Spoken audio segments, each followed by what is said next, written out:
श्रीं क्लीं श्रीं कुबेराय अष्टलक्ष्मी मम गृहे धनं पूरय पूरय नमः।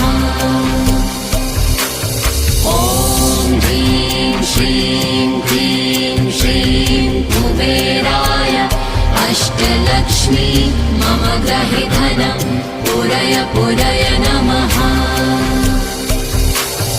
ॐ ह्रीं श्रीं क्लीं श्रीं कुबेराय अष्टलक्ष्मी मम गृहे धनं पूरय पूरय नमः।